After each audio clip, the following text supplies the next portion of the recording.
네, 반갑습니다. 무지건강 박쌤입니다. 설 명절들 잘들 보내셨죠? 음, 연휴가 길어서 뭐 고향집도 좀 여유롭게 다녀오실 거라 생각하고 많은 분들과 또 친교 나누시고 했을 거라고 생각합니다. 어쨌든 간 우리는 또 지금 또 이 오미크론 오염이 뭐 2만 명을 넘어간 상황이기 때문에 어떻게 대처해야 될지 사실 상당히 막막하실 거라고 그런 생각도 좀 들긴 하거든요. 어쨌든 간에 개인적인 면역을 기르는 길밖에 없는 게 아닌가. 근데 이렇게 빨리 번진다라는 것은 또 역으로 생각하면 어떤 얘기냐면 치명률은 그만큼 낮아진다는 걸 의미해요. 예. 그렇기 때문에 또 이렇게 확진자들이 많아지면 걱정스럽기도 하지만 그게 위급 환자들이 적어진다는 또 신호로 받아들여도 큰 문제는 없을 거라고 생각이 됩니다. 예, 그래서 또 지난주에 이어서 이번 주에도 또 이제 우리는 공부를 해야죠. 그래서 이제 3장은 뭐냐면 세계에서 가장 미끌미끌한 물질 그래가지고 이제 테플론 마을을 찾아가는 얘기예요. 그래서 109페이지에 뭐라고 나와 있냐면 테플론과 화학적으로 친척벌되는 물질들, 그러니까 PFC 또는 과불화 화합물이 프라이팬을 코팅하는 데 사용된다는 사실은 널리 알려져 있다. 한편 이 물질들이 피자 상자의 안쪽이나 자동차 유리를 닦는 와이퍼, 그리고 컴퓨터 마우스에도 사용되며 화장품과 의류 제품의 중요한 성분이라는 사실만큼은 잘 알려져 있지 않다라고 되어 있어요. 어느 집이나 물론 이제 저희 집은 코팅 후라이팬이 하나도 없지만 어느 집이나 가면은 이 코팅 후라이팬이 다 있을 겁니다. 거기에 그 까맣게 된 그것이 이제 테플론 과불화 화합물인데 이거는 상당히 큰 문제들을 유발하지요, 사실은. 근데 눌어붙지 않는다는 장점이 있긴 하지만 그것이 우리 건강에는 치명적이라는 사실을 한번 생각을 하셔야 되고 또 요즘 젊은 사람들 뿐이 아니고 저희도 가끔 한 번씩 먹기는 하는 피자에도 사실은 환경 호르몬이 굉장히 많이 나오는데 피자 자체라기보다는 지금 이 책에서 나와 있지만 피자 박스에 이게 코팅이 돼 있기 때문에 그런 현상들이 일어나는 거거든요. 그래서 피자 상자의 안쪽, 자동차 유리를 닦는 와이퍼, 컴퓨터 마우스 같은 경우는 뭐 어린아이부터 다 쓰지 않습니까? 여기에도 이게 다 들어간다는 사실을 좀 아셔야 된다는 얘기예요. 되게 슬프죠. PFC는 합성 화학 물질로 팝콘 봉지 안쪽을 코팅하거나 얼룩이 묻지 않도록 러그나 기타 섬유 제품에 뿌리는 데 사용되고 있다. 또 불을 끄는 데도 사용되고 무엇보다 널리 알려진 용도로서 음식이 달라붙지 않도록 후라이팬을 코팅하는 데 사용된다. 불을 끄는 소재라고 하는 건 결국 뭐예요? 소화기 안에도 들어간다는 얘기죠. 테플론이 어디에나 존재한다는 사실을 아는 회사는 이제 듀폰만이 아니다. 미국 환경보호청 역시 그 사실을 알고 있다. 근데 우리는 안 쓸 수 없나요? 사실은 스텐의 장점은 뭐냐면 스테인레스의 장점은 뭐냐면 나쁜 물질을 펜 자체가 흡착을 시켜버리는 그런 장점이 있거든요. 예를 들어 음식 재료를 쓰는데 그 안에 있는 나쁜 물질들이 있다고 한다면 스텐은 그걸 흡착을 시킨다고요. 그런 것들을 한번 좀 신경을 쓰셔야 될 부분이 아닌가. 그래서 가능하시면 코팅 후라이팬들은 어떻게든 좀 처리를 하시고 스텐 팬을 사용하시는 것이 가장 좋습니다. 그래서 인터넷에 보면 그 요리하시는 남자분 같은 경우 그분 같은 경우는 전부 스텐 제품을 놓지 않고 쓰는 방법들 이런 것들도 이렇게 동영상으로 올려주시는 분이 계시더라고요. 이제 그런 것도 좀 보시면서 집에서 이 코팅 후라이팬을 좀 없애는 방향으로 가시는 게 가족 건강을 위해서 중요하지 않나라는 생각을 또 한번 해봅니다. 그래서 또 이제 PFOA는 듀폰과 그 밖에 몇몇 회사들이 제조하는 수많은 PFC 물질 가운데 하나다. 널리 알려진 난스틱 코팅 제품인 테플론, 실버스톤, 캡스톤 등은 다양한 종류의 과부하 화합물을 지칭하는 브랜드명이다. 이렇게 돼 있어요. 그러니까 다 익숙한 브랜드들이잖아요. 그러니까 다 코팅 후라이팬이라는 거죠. 또 우리가 전혀 생각 못하는 이 PFC는 우리의 부엌에 널리 존재할 뿐 아니라 침실의 옷장 안에서도 흔히 찾아볼 수 있다. 고어텍스. 아웃도어로 많이 입으시죠. 고어텍스 종류. 고어텍스는 PFC 방수 직물의 브랜드명이며 스카치 가드와 스테인 마스터도 마찬가지다. 이렇게 돼 있어요. 등산복에도 다 들어간다는 거예요. 방수를 해야 되니까. 또 또 재밌는 게 사촌뻘인 PFOS와 마찬가지로 탄소 8개로 이루어진 분자 구조 때문에 O8이라고도 불리는 PFOA 역시 수많은 문제점을 안고 있다. 많은 과학자들이 이 물질이 독성을 가지고 있어 태아의 선천성 장애와 유아의 발달 장애, 내분비계 교란, 혈중 콜레스테롤 수치 상승 등을 일으킬 수 있다고 생각한다. 미국 환경보호청은 이 물질을 발암 가능성이 높은 물질로 분류했다라고요. 고어텍스 안에도 들어간다는 얘기예요. 고어텍스. 꼭 우리 후라이팬뿐이 아니고 피부를 통해서 또 들어가게 되는 걸 경피독이라고 하잖아요. 입으로, 그러니까 음식물을 통해서 입으로 들어가는 것들은 장에서 어쨌든 간 해결을 해서 90%가 배출이 됩니다. 근데 경피독 같은 경우는 10% 정도밖에 배출이 안 되고 90%는 잔존하게 돼 있거든요.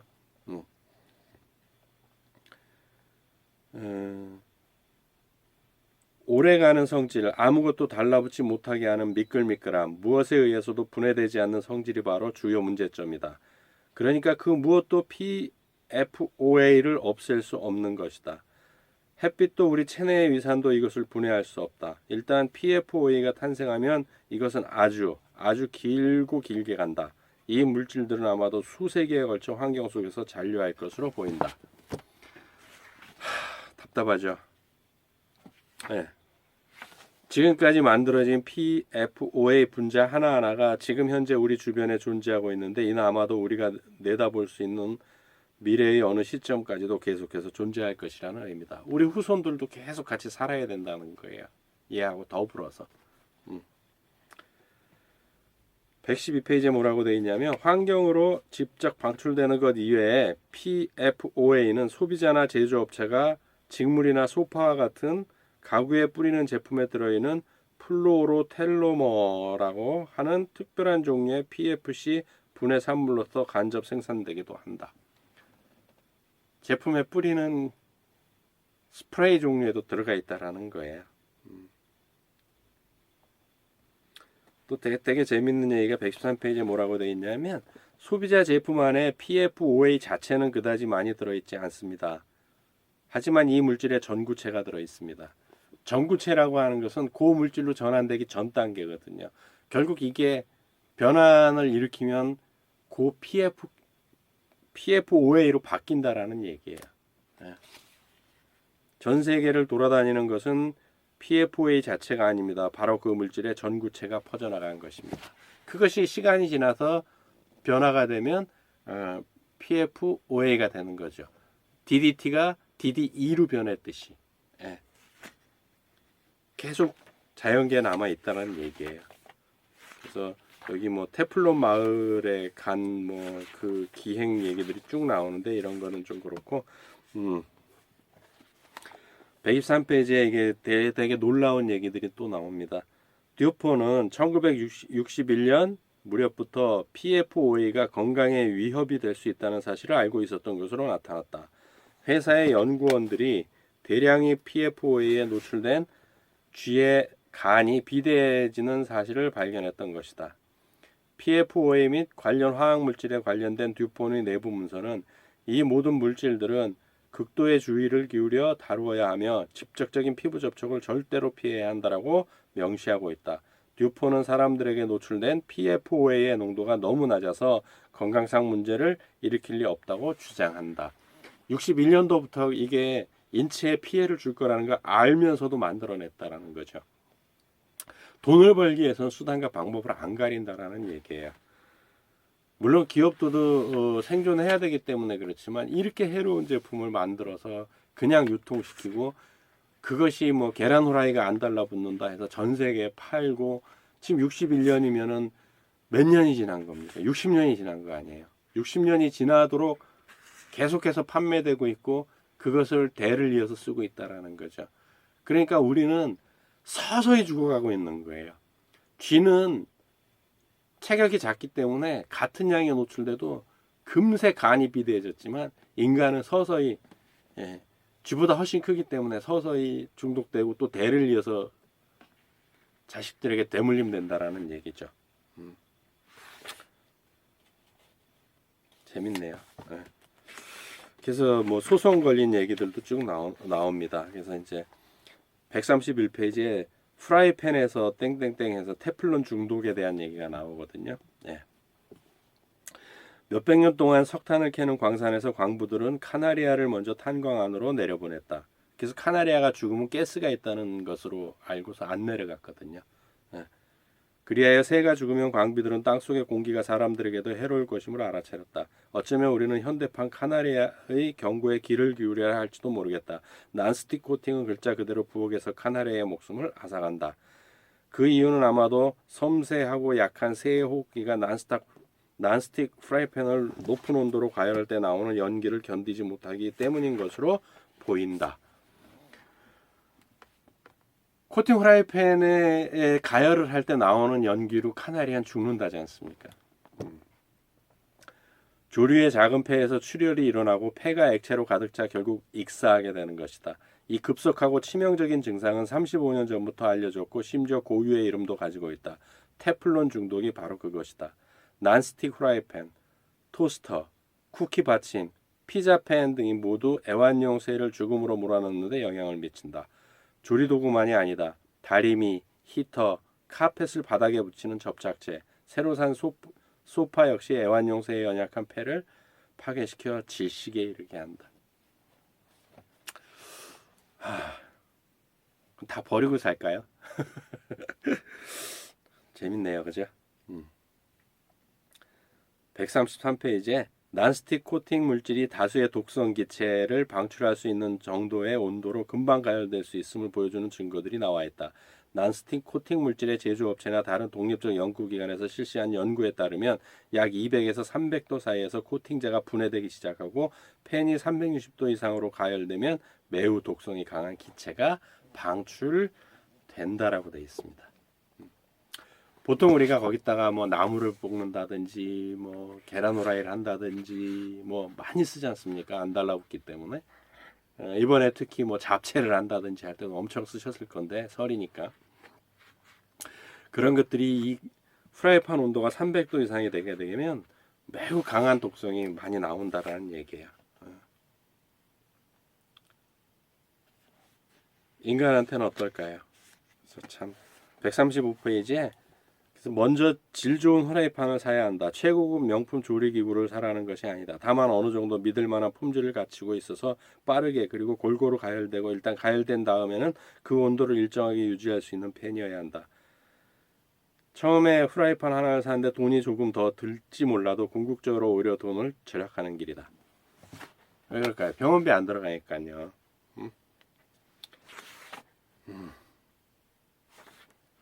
좀 더 저렴한 난스틱 프라이팬의 경우 코팅제가 조금씩 벗겨져 몇 년에 한 번씩 바꾸어 주어야 하니 말이다. 물론 벗겨진 코팅제는 계란 프라이 등과 함께 꾸준히 여러분과 여러분 가족의 몸속으로 들어갔을 것이다. 그 안에 본드로 붙인다라는 사실도 아셔야 돼요. PFOA도 위험하지만 그 안에 본드, 뭐 알루미늄 다 합성이 굉장히 위험하다는 사실을 아셔야 됩니다. 특히 벗겨진 거는 아주 치명적이죠.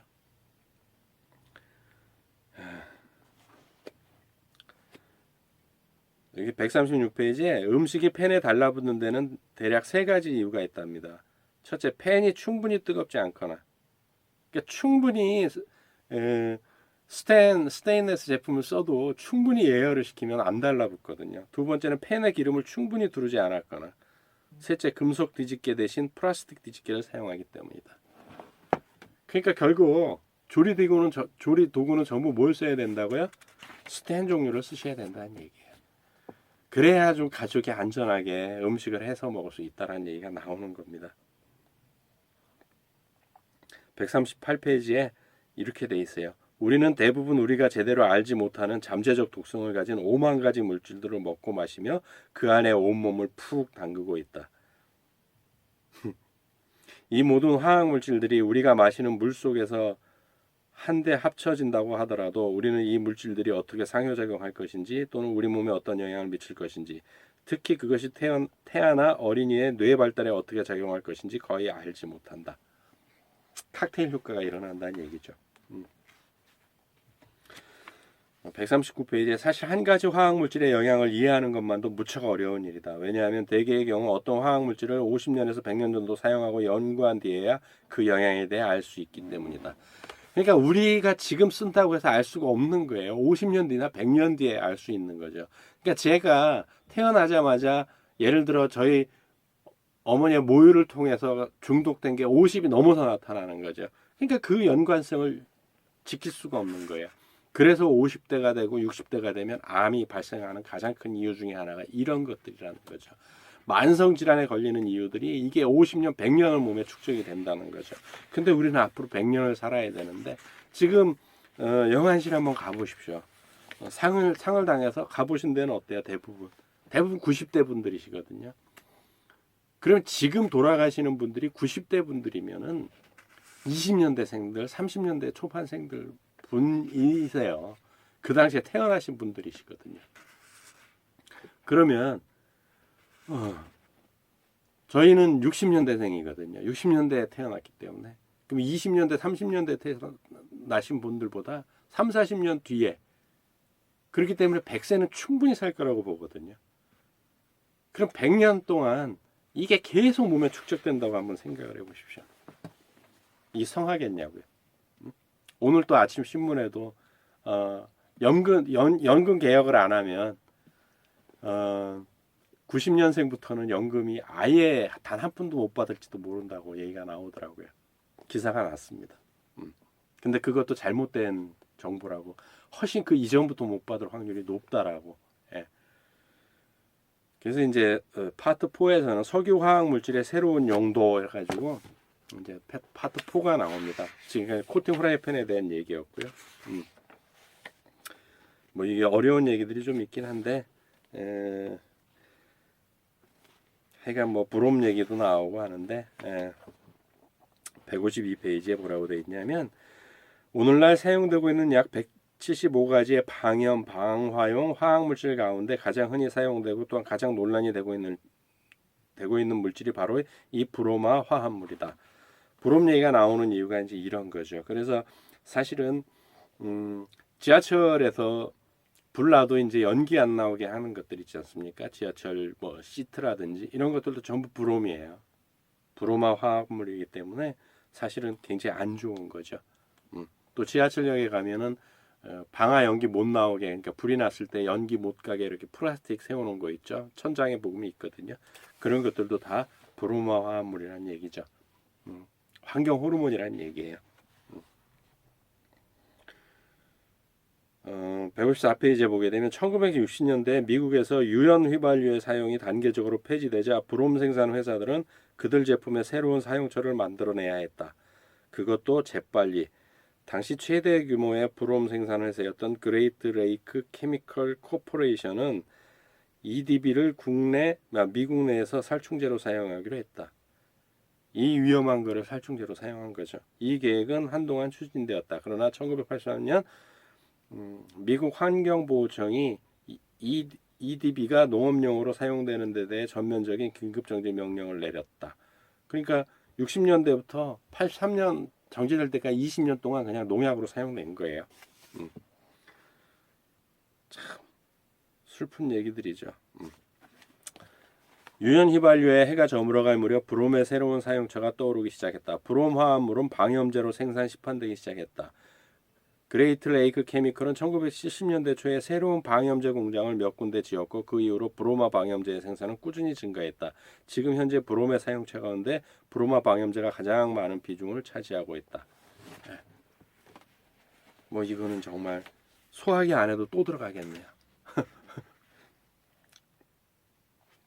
근데 이제 156페이지에 무서운 얘기들이 이제 나오기 시작하는 거죠. 돌연변이를 일으키는 파자마 그래갖고 1973년 미국 상무부는 처음으로 어린이의 잠옷에 내화성 기준을 부과하여 의무적으로 따르게 했다.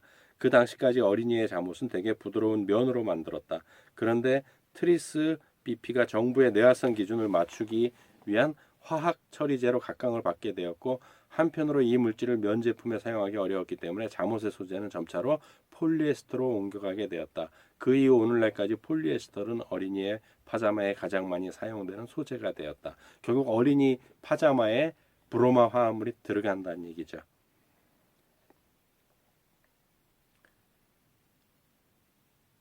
이 새로운 방화 기준이 잠옷에 불이 붙어 사망하는 어린이의 수를 감소시켜준다는 초기의 증거가 있기는 했지만 곧 트리스 BP가 돌연변이와 암을 유발한다는 증거가 쌓이기 시작했다. 결국 화재 났을 때 아이 옷에 불이 안 붙게 만들기 위해서 그걸 법으로 바꾼 건데 그것이 결국은 암과 돌연변이를 유발했다는 얘기예요. 그래서 방염제 트리스를 함유하고 있음 3번 이상 세탁후 착용하시오라는 문구를 넣고 그걸로 그냥 그대로 유지하고 있답니다. 우리나라 아이들 잠옷 바지에도 있지 않을까요? 그래서 161페이지에 보게 되면 PBB는 이제 다 브로마 화합물 계통이에요.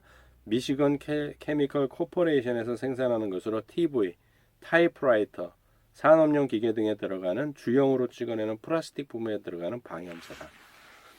플라스틱 제품에 다 들어간다는 얘기예요. 연구 결과 높은 농도의 PBB에 노출되면 유방암, 소화기암, 림프종, 자연유산, 월경 관련 합병증의 위험도가 높아지는 것으로 나타났다. 네.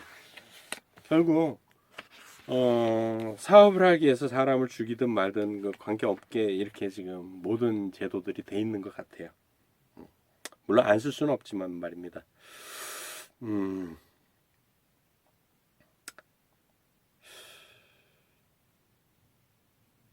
166페이지에 잔류성 유기오염 물질들은 이들을 본격적으로 위험하게 만드는 3가지 화학적 성질을 가지고 있다. 이 물질들은 안정적이어서 지속성, 즉 잔류성이 높고 친유성이라 오랫동안 동물 체내의 지방 조직에 전염될 수 있으며 내분비계 또는 호르몬 교란 물질로 작용할 수 있는 잠재력을 가지고 있다. POP의 안정성과 친유성은 먹이 사슬의 위로 올라가면서 이 물질들의 생물 농축이 일어나도록 만든다. 그래서 요즘 더 비만이 많은지도 몰라요. 그래서 이제 PBDE란을 비롯한 POP는 이를테면 우리의 세포의 수용 체례에 결합되어 마치 호르몬이 하는 일과 비슷한 효과를 나타내기도 한다. 그래서 PBDE는 여러 측면에서 PCB와 너무나 비슷하기 때문에 일부 과학자들은 그냥 새로운 PCB라고 부른다라고 하고 있어요. 그래서 이제 모유에 대해서도 나오는데 기하급수적으로 증가해온 모유 속에 PBDE는 다름 아닌 PCB의 사촌격이다라고 돼 있어요. 모유에도 이게 엄청나게 있다는 거죠. 플라스틱 자체에 있으니까요. 또 뭐 그 피자 박스 내부에도 있고 뭐 코팅 후라이팬에도 있고 또 토스터기에도 있고 그러니까 뭐 우리나라는 그렇게 토스터기를 많이 쓰지는 않지만 많이들 쓰죠. 그러다 보니까 이제 그렇게 많은 거예요. 또 PBD는 소파에 푹신푹신한 스펀지, 침대 매트리스 충전물, TV 뒷부분의 부품 등과 같이 그것들이 들어있는 제품으로부터 스멀스멀 나오는 것으로 보인다. PBD는 우리의 집과 사무실, 자동차나 배 안의 공기로 퍼져나갔다가 먼지에 섞여 바닥으로 떨어진다. 없는 곳이 없다는 얘기예요. 없는 곳이. 그래서 여기 뭐 도표도 나오는데 하여간 슬픈 얘기들이에요. 그래서 이런 일들이 되게 많고 40년 동안 40년이 아니죠. 60년 동안 이게 계속 쓰여왔다는 거고요. 이것들이 아이들한테 아주 심각한 문제들을 일으키고 있다는 얘기들이 나오는 거죠. 그래서 이제 뭐 아이들이 하고 이제 파트 1은 퀵실버 슬로우 데스. 그래서 이제 아이들뿐이 아니고 이제 노인들한테도 여기 이제 재밌는 얘기 나오는데 데프니 주니거라는 영화 배우가 있답니다, 미국에. 근데 이제 저는 참치를 일주일에 4번씩 먹었습니다. 그러자 자꾸 울음을 터뜨리는 증세와 더불어 약한 정도의 우울증, 기억력 상실, 머릿속이 멍한 상태를 겪게 되었고 이야기를 하다 보면 횡설수설을 하게 되었습니다. 이것도 이제 여러 가지 이제 수은이나 이런 문제들이 이제 얘기되겠죠. 202페이지에 수은에 대해 연구하는 몬트리올에 있는 나의 동료들이 최근 발표한 논문에 따르면 차가 체내에서 수은을 재이동시킨다고 한다. 우리가 매일 타는 차, 승용차들이요. 그러니까 T를 얘기하네요. 차가 체내에서 수은을 재이동시킨다고 한다. 그러니까 차를 마시면 나의 몸속 아마도 간에 축적되어 있던 오래된 수은도 혈류로 나와서 새롭게 섭취한 참치 속의 수은과 합쳐지게 될 것이라는 의미다. 참치 먹은 사람들을 이제 연구했나 봅니다. 그랬더니 이들이 차를 마시면 간 속에 축적되어 있던 수은이 차와 함께 빠져나온다라는 얘기죠. 그래서 피 속으로 혈류 속으로 나와서 새롭게 결합이 된다는 얘기예요. 그래서 수은 중독된 사람들을 얘기를 하니까 나는 평소에 매우 느긋하고 낙천적인 사람이다. 어지간한 일에는 눈썹도 까딱하지 않는 스타일이다. 그런데 세 번째 날 실험이 진행되는 아파트 안에서 나는 비참한 기분이었다. 그런데 이 갑자기 찾아온 강렬하고 통제할 수 없는 기분이 어쩌면 내 몸 안에 축적된 수은 때문이 아닐까 하는 생각이 불현듯 들었다. 잡담을 나눌 기분조차 들지 않았답니다. 그냥 화가 나고요. 이건 참치를 먹이면서 실험을 한 내용들이야. 207페이지에 보게 되면 3일 동안 7회에 걸쳐 참치를 먹은 결과 나의 혈중 수은 농도는 2배가 넘게 상승했다. 사실상 거의 2.5배 가까운 증가였다. 우리의 실험은 확실한 결과를 이끌어냈다. 이것은 단순히 참치로 만든 몇 가지 음식에 수은이 얼마나 많이 들어있는지 보여주었을 뿐 아니라 참치 샌드위치를 몇 개쯤 먹고 저녁 식사로 참치 요리를 몇 번 먹는 것이 얼마나 쉽게 우리 몸 안에 수은 농도를 높일 수 있는지 보여주었다. 참치 맛있잖아요, 그죠? 비싸기도 하고. 근데 한동안 또 이제 무한리필 참치집이 또 엄청나게 또 유행을 했지 않습니까? 그러니까 많은 사람들이 수은 중독을 겪고 있는 거예요, 사실은. 옛날에 왕을 죽일 때 어떻게 했냐면 수은을 살살 집어넣었죠. 음식에 수은을 넣어서 신경계를 마비시켜서 왕을 독살했거든요. 근데 또 수은이 들어가는 곳이 어디예요? 백신에 들어가죠. 백신에 들어가요. 네. 209페이지에 보게 되면 우리는 환경 속에서 들어가는 수은의 모든 공급원을 조사하기 시작했다. 그러자 물과 생선을 오염시키는 수은의 대부분이 단순히 우리가 매일 사용하고 버리는 보통의 소비자 제품에서 용출된 것으로 드러났다. 수천 년 동안 유해성이 입증된 이 물질을 왜 그리고 어떻게 우리는 계속해서 사용하고 있는가? 또 그 결과로 우리의 몸이 중독되도록 내버려 두고 있는가 하는 물음은 그 후 10년 동안 내가 마음에 품고 답을 찾아온 문제였다. 우리는 왜 이걸 계속 사용할까요?